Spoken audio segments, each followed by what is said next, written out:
병은 늘 소리 없이 다가옵니다. 하루하루 건강을 위해 열심히 하던 운동이 사실은 여러분의 무릎과 척추를 천천히 망가뜨리고 있다면 믿으시겠습니까? 요즘 따라 자꾸 무릎이 시큰거리고 허리가 아픈데도 나이 탓이겠지 하고 넘기셨다면 오늘 이 이야기는 반드시 끝까지 들으셔야 합니다. 남건우 박사입니다. 노인의학만 35년째 진료하고 있습니다. 이런 이야기를 조용히 들어두면 언젠가 큰 도움이 될지도 모릅니다. 은퇴 후 건강을 지키기 위해 산책을 시작하신 분들 많으시죠? 또 어떤 분은 하루도 빠짐없이 윗몸 일으키기를 하며 뱃살을 줄이려고 애쓰십니다. 혹은 헬스장에서 무거운 기계를 당기고 밀며 다리에 힘을 기르려 하기도 하죠. 모두 건강해지기 위해서 시작하신 것들입니다. 그런데 그 운동들이 오히려 여러분의 관절을 망가뜨리고 수명을 단축시키고 있다면요? 혹시 지금 하고 계신 운동에 대해 걱정되거나 비슷한 경험이 있으셨다면 댓글로 나눠주세요. 저는 진료실에서 이런 분들을 수도 없이 마주해왔습니다. 경기도 성남에서 오신 72세 박철수 어르신도 그중 한 분이셨습니다. 은퇴 후 매주 등산을 다니셨고 늘 건강하다는 자부심이 강하셨죠. 그런데 어느 날 무릎이 이상하더니 결국 산길에서 주저앉으셨습니다. 병원에 오셨을 땐 무릎 연골이 거의 다 닳아 있었고 퇴행성 관절염 말기라는 냉혹한 진단을 받아야 했습니다. 남들보다 훨씬 많이 움직였는데 왜 나만 이래야 합니까? 어르신이 고개 숙여 흐느끼시던 그날을 저는 잊지 못합니다. 운동은 우리 몸을 살릴 수도 망칠 수도 있습니다. 중요한 건 얼마나 많이가 아니라 어떻게 하느냐입니다. 이야기의 전환점이 곧 찾아옵니다. 그 전에 조용히 이 채널을 지켜보시면 언젠가 여러분의 몸이 분명히 기억해줄 겁니다. 조금 뒤에 병원에서도 잘 말해주지 않는 위험한 운동 7가지를 정확히 짚어드리겠습니다. 그리고 그 대신 관절을 살리고 수명을 늘리는 보약 같은 운동법도 알려드릴 겁니다. 여러분의 생각은 어떠신가요? 건강을 위해 해오던 습관이 실은 해롭다는 사실 받아들이기 쉽지 않으시죠? 댓글로 여러분의 경험이나 느낌을 들려주세요. 건강은 늦기 전에 지켜야 합니다. 무릎이 완전히 닳고 허리가 휘어진 다음엔 아무리 좋은 약도 소용없습니다. 하지만 지금 이 순간 여러분은 알고 있습니다. 그래서 저는 여러분이 다르다고 믿습니다. 이 채널을 조용히 따라오시면 언젠가 큰 병 하나쯤은 피할 수 있을지 모릅니다. 건강이란 고통 없이 웃을 수 있는 삶의 조건입니다. 운동도 마찬가지입니다. 누군가의 말처럼 열심히만 하면 되는 게 아닙니다. 방향이 잘못되면 그 열심히 독이 되기도 하니까요. 혹시 오늘 이 이야기가 마음에 남았다면 그리고 누군가 떠오른다면 그 마음도 함께 댓글에 남겨주세요. 그 진심이 또 다른 생명을 지킬지도 모릅니다. 늙어간다는 것, 제게 그것은 단순한 시간이 아니라 지켜야 할 약속입니다. 남건우 박사입니다. 노인의학만 35년째 진료하고 있습니다. 그럼 이제 여러분의 척추를 망가뜨릴 수 있는 가장 위험한 운동부터 조용히 짚어보겠습니다. 한때는 교단에 계셨던 68세 최진규 선생님이 떠오릅니다. 은퇴 후 건강하게 나이 들고 싶다며 TV 송 연예인처럼 식스팩을 만들어 손주들에게 멋진 할아버지가 되고 싶다는 꿈을 품으셨지요. 매일 저녁 드라마를 보면서 윗몸 일으키기를 100개씩 꾸준히 하셨다고 합니다. 그냥 뱃살 좀 빼보려 한 거였다고, 운동이 몸에 좋다니까 그렇게 믿고 열심히 하셨을 뿐이었습니다. 그런데 석 달쯤 지난 어느 날 허리에 찌릿한 통증이 오더니 그대로 주저앉고 말았답니다. 결국 응급실을 통해 제게 오셨고 진단 결과는 충격적이었습니다. 허리 디스크가 터져 있었던 겁니다. 원장님, 손주들 앞에서 허리 펴고 멋지게 걷고 싶었을 뿐인데 이럴 줄은 정말 몰랐습니다. 선생님의 그 떨리는 손과 눈빛이 아직도 생생합니다. 우리 나이쯤 되면 작은 통증 하나에도 불안해지지요. 괜히 병원 가는 것도 겁나고 자식들한테는 말도 못하겠고 혹시 이런 아픈 경험이 있으셨다면 댓글로 나눠주셔도 좋습니다. 누군가에게 큰 위로가 될지도 모릅니다. 그런데 이건 시작일 뿐입니다. 진짜 무서운 건 아직 말씀드리지 못한 부분에 있습니다. 윗몸 일으키기는 복근을 만드는 데 도움은 될지 몰라도 60대 이상이라면 그야말로 척추를 갉아먹는 독약입니다.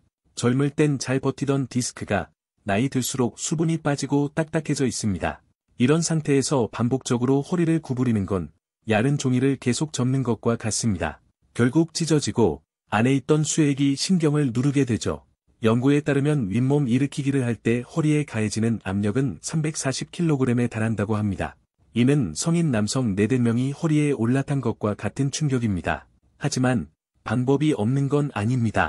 허리는 절대 구부리지 마세요. 안전하게 복부 근육을 단련하는 가장 좋은 방법은 허리를 바닥에 붙인 채로 운동하는 것입니다. 제가 가장 추천드리는 건 데드버그라는 운동입니다. 등을 바닥에 대고 누워 무릎을 90도로 들어 올린 뒤 양팔을 하늘로 뻗으세요. 그 상태에서 오른팔과 왼다리를 동시에 바닥 쪽으로 천천히 내렸다가 다시 올립니다. 반대쪽도 같은 방식으로 반복하면 됩니다. 이때 중요한 건 허리가 바닥에서 뜨지 않도록 배에 힘을 주는 겁니다. 이 운동은 척추에 부담을 주지 않으면서도 복부 깊은 근육을 효율적으로 강화시켜줍니다. 하루 10회씩 3세트만 꾸준히 해보세요. 허리에 무리 없이 뱃살을 줄이고 코어 힘을 길러줄 겁니다. 혹시 지금도 윗몸 일으키기를 하고 계신가요? 그런 습관이 있었다면 지금 이 자리에서 나눠주셔도 좋습니다.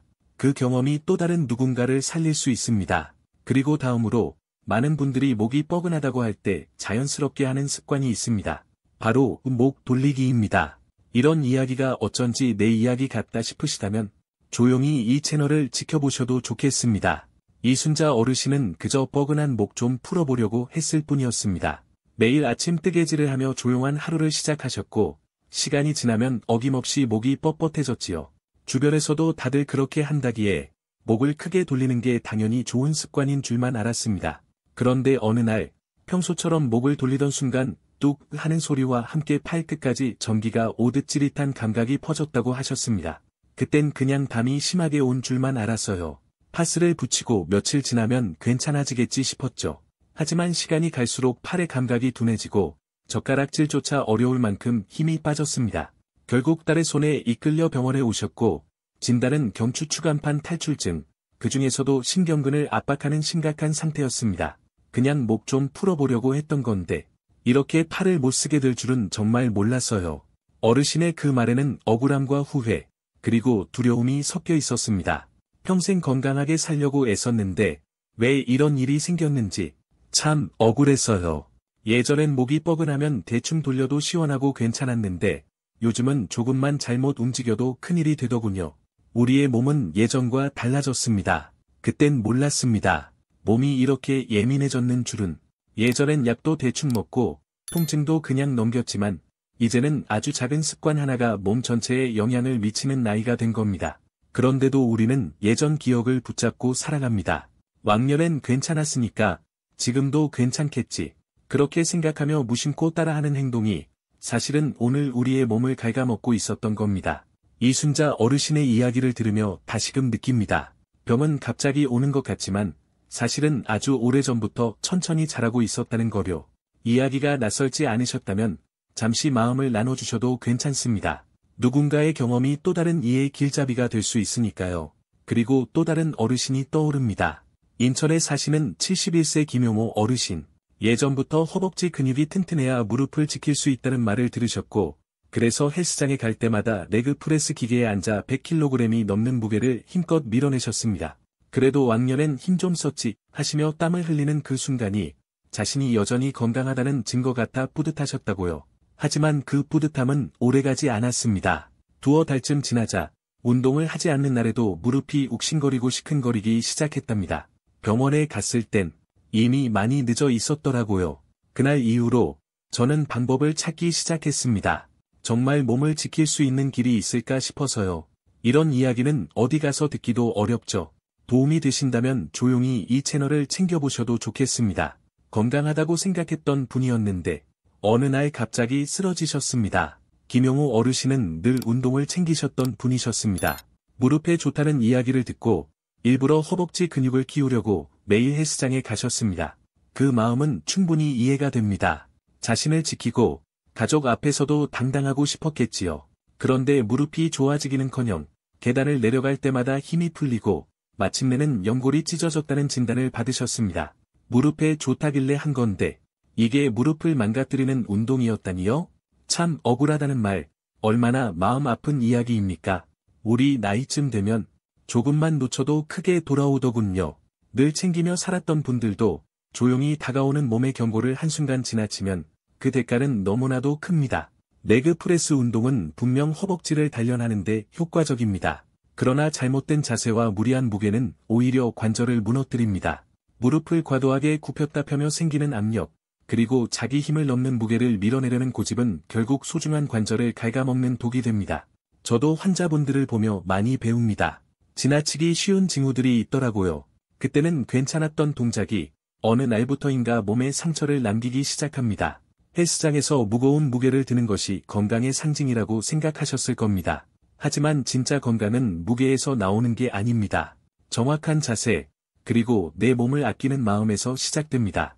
그리고 또 다른 어르신의 이야기가 떠오릅니다. 파주에 사시는 69세 한상진 어르신은 만성적인 허리 통증과 다리 저림으로 고생하고 계셨습니다.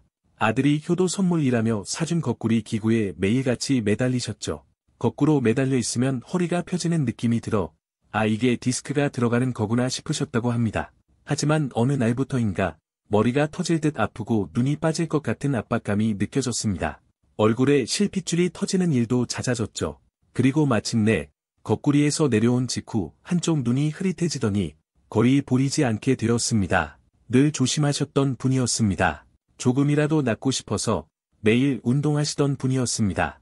그런데 병원에서는 급성 폐쇄각 녹내장 발작이라는 진단이 내려졌습니다. 안압이 급격히 올라가면서 시신경이 손상된 것이었습니다. 이런 이야기가 필요하셨다면 조용히 이 채널을 지켜보셔도 좋겠습니다. 그때부터 저는 환자들에게 꼭 한 가지를 먼저 확인하라고 말씀드립니다. 지금부터 드릴 말씀은 생각보다 중요한 내용일 수 있습니다. 조금만 늦었어도 시력을 잃을 뻔했던 정말 아찔한 순간이었습니다. 거꾸리 운동은 중력을 활용해 척추 사이를 벌려 디스크에 가해지는 압력을 줄이는 원리지만 우리 몸이 거꾸로 매달리면 혈액이 급격히 머리로 쏠리며 뇌압과 안압이 비정상적으로 상승합니다. 특히 고혈압, 심장질환, 녹내장, 백내장 같은 기저질환이 있는 분들에게는 이 운동이 조용한 시한폭탄이 될 수 있습니다. 저는 수십 년 진료하며 똑같은 후회를 반복하는 분들을 정말 많이 봐왔습니다. 건강을 지키려 한 행동이 오히려 건강을 해치는 일이 될 수 있다는 걸 미처 몰랐던 분들 말입니다. 근력이 약한 상태에서 거꾸로 매달리면 척추 주변의 근육과 인대가 손상될 수 있고 다시 원래 자세로 돌아올 때 오히려 더 큰 충격이 척추에 가해집니다. 그래서 저는 무조건 시원하다는 느낌에 의존하지 말라고 늘 말씀드립니다. 가장 안전한 허리 견인 운동은 누워서 하는 만세 운동입니다. 바닥에 누워 무릎을 세우고 양팔을 머리 위로 쭉 뻗은 후 누군가가 내 팔과 다리를 동시에 위아래로 당긴다는 상상을 하며 30초간 깊은 호흡과 함께 몸을 길게 늘려주는 동작입니다. 척추에 부담을 주지 않으면서도 마디마디를 부드럽게 풀어주는 효과가 있습니다. 또 하나, 고양이 낙타 자세도 매우 좋은 대안입니다. 네 발로 기어가는 자세에서 등을 천천히 말아 올리고 다시 허리를 오목하게 펴며 고개를 드는 동작을 반복하는 겁니다. 척추의 유연성을 높이고 주변 근육을 자연스럽게 이완시켜줍니다. 이 이야기는 어디서든 쉽게 듣기 어려운 내용입니다. 제가 아끼는 환자에게 전하듯 말씀드리고 있습니다. 그리고 또 다른 사례가 떠오릅니다. 정숙자 어머님은 67세에 접어들며 늘어난 옆구리 살이 신경 쓰여 매일같이 아령을 들고 몸을 좌우로 기울이는 운동을 1년 넘게 하셨습니다. 처음엔 살이 빠지는 느낌이 들어 좋았다고 하셨죠. 그러나 어느 날부터인가 허리를 펼 때마다 오른쪽 골반부터 다리까지 전기가 오듯 찌릿한 통증이 시작되었고 나중에는 10분 이상 걷기도 어려워졌습니다. 검사 결과는 요추추공 협착증, 척추의 신경 통로가 좁아져 신경을 누르는 질환이었습니다. 그냥 옆구리 살이랑 같이 살 걸 그랬어요. 그렇게 말씀하시며 고개를 숙이시던 어머님의 모습이 아직도 떠오릅니다. 아령을 들고 몸을 기울이는 동작은 한쪽 척추 관절과 디스크에 비정상적인 압력을 반복적으로 가하게 됩니다. 이는 관절염을 악화시키고 디스크 손상 및 척추관 협착을 초래하는 직접적인 원인이 됩니다. 더군다나 이 운동은 옆구리 살을 빼는데 효과도 거의 없습니다. 오히려 근육이 부풀어 허리를 더 두껍게 보이게 만들 수도 있습니다. 우리 나이에도 올바른 선택은 분명히 가능합니다. 늦지 않았습니다. 지금부터가 중요하니까요. 옆구리 살을 줄이고 척추를 안전하게 보호하려면 사이드 플랭크가 가장 효과적입니다. 척추를 구부리지 않고 중립 상태로 유지하면서 코어 전체를 단련할 수 있기 때문입니다. 이런 정보가 도움이 되셨다면 조용히 이 채널을 지켜보셔도 좋겠습니다. 이제부터 말씀드릴 건 아마 당신의 삶을 지켜줄 수 있는 가장 현실적인 방법일지도 모릅니다. 제가 현장에서 꼭 먼저 알려드리는 건강 수칙이 있습니다. 곧 말씀드리겠습니다.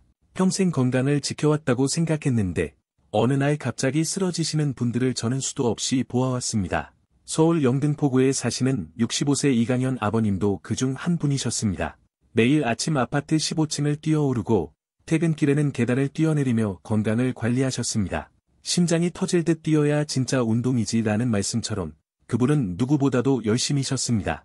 처음엔 몸이 가벼워지고 활력이 돌았다고 하셨습니다. 하지만 어느 순간부터 무릎에서 삐걱거리는 소리가 나기 시작했고 뜨겁게 달아오른 듯한 열감도 자주 느껴졌습니다. 그럼에도 아버님은 운동이 부족해서 그런가 보다 하시며 계단을 더 열심히 뛰어오르셨습니다. 그러다 결국 계단을 내려오던 아침 무릎이 꺾이며 바닥에 주저앉고 말았습니다. 병원에서 진단을 받았을 때는 이미 슬개골 연골 연화증 말기와 퇴행성 관절염이 진행되어 있었습니다. 연골이 해진처럼 너덜너덜해져 무릎을 지탱할 수 없는 상태였던 겁니다. 잘하고 있다고 믿었던 습관이 오히려 병을 키우고 있었던 겁니다. 계단 운동은 분명 심폐지구력과 하체 근력을 함께 단련할 수 있는 훌륭한 방법입니다. 하지만 여기에 뛰기라는 조건이 붙는 순간 그 운동은 우리 같은 세대에겐 무기가 됩니다. 계단을 뛸 때 무릎에는 체중의 5배, 많게는 7배의 하중이 그대로 실립니다. 의외로 많은 분들이 아프고 나서야 깨닫습니다. 그땐 너무 늦었죠. 연골은 한번 닳아 없어지면 다시 자라나지 않습니다. 우리 나이엔 한 걸음 늦는 게 한 계절을 잃는 거나 마찬가지입니다. 그리고 또 한 분이 떠오릅니다. 부산 해운대에 사시는 66세 한 사업가 어르신. 평생 일만 하시느라 건강을 챙기지 못한 게 늘 후회셨다며 인생의 버킷리스트로 마라톤에 도전하셨습니다. 매일 새벽 104장을 달리며 한계를 넘어서는 성취감에 젖으셨습니다. 젊은 사람보다 낫다는 주변의 칭찬에 힘이 났다고 하셨습니다. 그런데 대회를 한 달 앞두고 달리던 중 갑자기 가슴을 쥐어짜는 듯한 통증과 함께 쓰러지셨습니다.